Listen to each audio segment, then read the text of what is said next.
modern data processing, it is normal for an organization to rely on other companies to help deliver a product, store information, process payments, send emails, analyze usage, or provide customer support. For a beginner, this can feel like a simple outsourcing decision, but in privacy, it is more like inviting another party into your home and trusting them around your most personal belongings. Service providers can make systems more reliable and easier to build, yet they also create new paths for personal data to travel, new people who could access it, and new places where it might be stored or copied. The central risk is that your privacy promises to users can be broken even if your own team behaves responsibly, because the provider's controls and habits become part of your system's reality. That is why vetting service provider privacy is not a one-time checkbox, and it is not about vague comfort words like secure or compliant. It is about measurable controls that can be checked, tested, and monitored so you can defend your decisions and reduce preventable harm. Before we continue, a quick note. This audio course is a companion to our Course Companion books. The first book is about the exam and provides detailed information on how to pass it best. The second book is a Kindle-only ebook that contains 1,000 flashcards that can be used on your mobile device or Kindle. Check them both out at cyberauthor.me in the Bare Metal Study Guide series.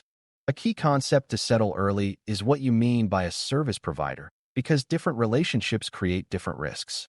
A service provider is typically an outside organization that processes personal data to perform a defined function on your behalf, like hosting, message delivery, fraud detection, or customer support.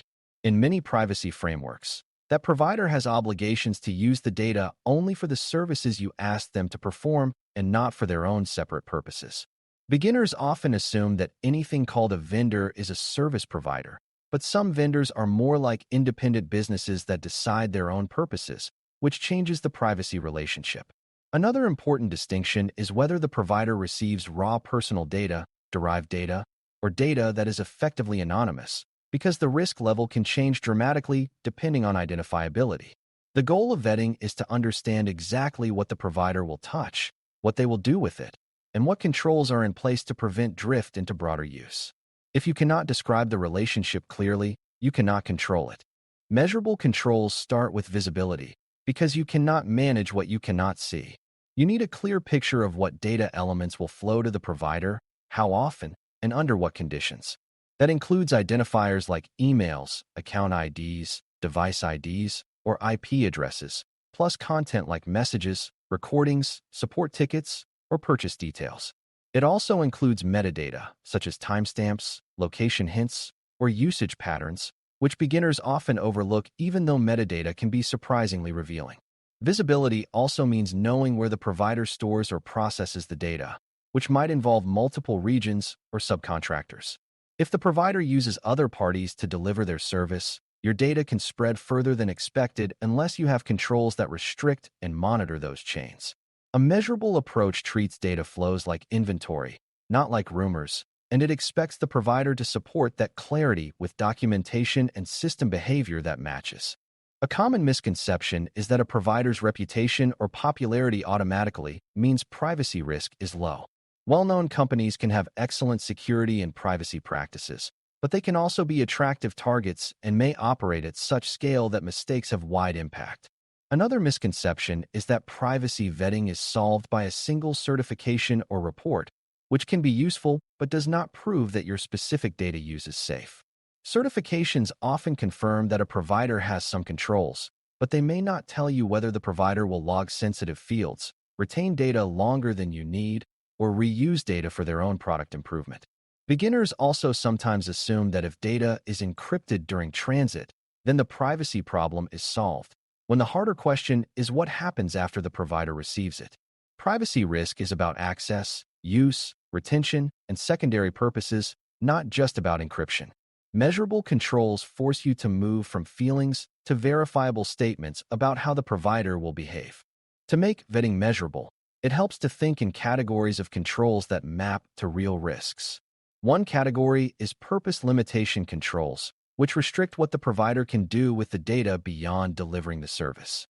Another category is data minimization controls, which ensure the provider receives only what is needed and not extra data that might be convenient but risky. A third category is access controls, which limit who inside the provider can view or handle your data and how that access is logged and reviewed. A fourth category is retention and deletion controls, which determine how long data persists in primary systems, logs, backups, and support tooling. A fifth category is security controls, which reduce the chance of unauthorized access, leakage, or tampering. A sixth category is incident response controls, which define how quickly and clearly the provider tells you about problems and how they contain them. You do not need to memorize labels, but you do need to connect each control to a specific risk you want to reduce. Purpose limitation is one of the most important areas for measurable controls because it directly addresses surprise uses of personal data. You want clear restrictions that the provider will process data only under your instructions and not use it for their own advertising, profiling, resale, or unrelated product development. A measurable control here is a defined set of permitted processing activities, paired with a prohibition on other uses, plus an obligation to obtain your approval before any change. Another measurable piece is the provider's handling of aggregated or de-identified data, because some providers claim they can use it freely, but the boundary between de-identified and re-identifiable can be thin in practice. If a provider wants to use your data to improve their service, the measurable question is what exact data is used, how it is transformed, and whether it can be linked back to individuals. The stronger the provider's incentive to reuse data, the more important it is to define strict limits, require transparency, and enforce consequences for drift. The safest default is that your user's data exists to serve your users, not to become a resource for someone else's unrelated goals. Data minimization becomes measurable when you can compare what is sent to what is truly necessary for the service. For example, a messaging provider might need a phone number to deliver a text, but they may not need a full name, a date of birth, or purchase history. A support platform might need ticket content and an account identifier, but it might not need payment details, precise location, or complete device telemetry. Measurable minimization also includes reducing sensitivity, such as sending a short-lived token instead of a stable identifier, or masking fields that the provider does not need to see in full. Another measurable technique is field-level controls, where only specific fields are enabled and others are blocked, rather than sending a full record because it is easier. Minimization also applies to frequency and precision, because sending more granular event streams than needed can create behavioral profiles even if individual events seem harmless. When you can state, field by field, why each element is needed, you are doing measurable minimization. Access controls at the provider matter because many privacy harms come from internal exposure rather than external hackers. The measurable questions here include how the provider grants access, how access is reviewed, and how it is revoked when people change roles. You want role-based access rather than broad access, plus strong authentication and safeguards against credential theft. You also want audit logs that record access to customer data and a process for reviewing suspicious access patterns. Another measurable control is segmentation, where your data is separated from other customers, so accidental cross-customer exposure is less likely. If the provider uses support staff to troubleshoot issues, you want controls that limit what they can see by default and require elevated access only when necessary, with clear justification and logging. Beginners sometimes assume that only engineers can access data, but providers often have operations, support, and finance teams that interact with systems, so access controls must cover the whole organization. Measurable access controls are those you can describe concretely and that the provider can demonstrate in practice. Retention and deletion are where many provider relationships become risky because data tends to stick around long after its purpose ends. A measurable retention control specifies time limits for different data types, including primary records, logs, analytics outputs, and backups. It also specifies what happens when you delete a user or when a user asks for deletion, including whether the provider supports timely deletion across all systems that hold the data. Another measurable point is whether the provider allows configurable retention, because your organization may have shorter retention needs than the provider's default. You also want clarity on what data is retained for legal or security purposes and for how long, since some retention may be justified but should still be limited and documented. Beginners often focus on deleting the main record and forget that logs, caches, and support attachments can persist and still contain personal data. A provider who cannot explain and enforce deletion is a provider who will accumulate risk over time, even if nothing goes wrong today. Security controls are sometimes treated as separate from privacy, but they are deeply connected because privacy promises are impossible to keep when data is exposed. Measurable security controls include encryption in transit and at rest, but also key management practices, vulnerability management, and segmentation of environments. You want a clear story about how the provider patches systems, monitors for intrusions, and prevents insecure configuration drift. Another measurable area is secure development practices, because providers that ship software frequently can introduce regressions that affect data handling. Logging and monitoring should include detection of unusual data exports, large queries, or repeated access to sensitive fields. You also want controls around data exports and administrative tools, because those are common pathways for accidental leakage. The measurable mindset asks not just whether the provider has security, but whether the security is strong enough for the sensitivity and scale of the data you plan to share. Incident response becomes measurable when the provider's promises are translated into timelines, responsibilities, and communication requirements. You want clear expectations about how quickly the provider will notify you of an incident involving your data, how they will classify severity, and what information they will provide. Measurable response also includes how they contain incidents, preserve evidence, and support your obligations to users and regulators. Another practical control is requiring a defined point of contact and a tested process, because incidents are chaotic and confusion wastes time. Beginners sometimes assume incidents are rare, but at the scale of modern systems, anomalies and exposures happen, and the question becomes how well they are handled. A provider that delays notification or provides vague updates can turn a manageable problem into a crisis. Measurable incident controls make it possible to hold the provider accountable and to coordinate effectively when time matters most. Measurable controls also need monitoring, because vetting at onboarding is not enough when providers change features, subcontractors, and policies over time. A provider might introduce a new logging system, a new region, or a new subprocessor, and your risk profile changes even if your own product did not change. Monitoring can include periodic reviews of the provider's control reports, updated documentation of subprocessors, and checks for changes in data flow behavior.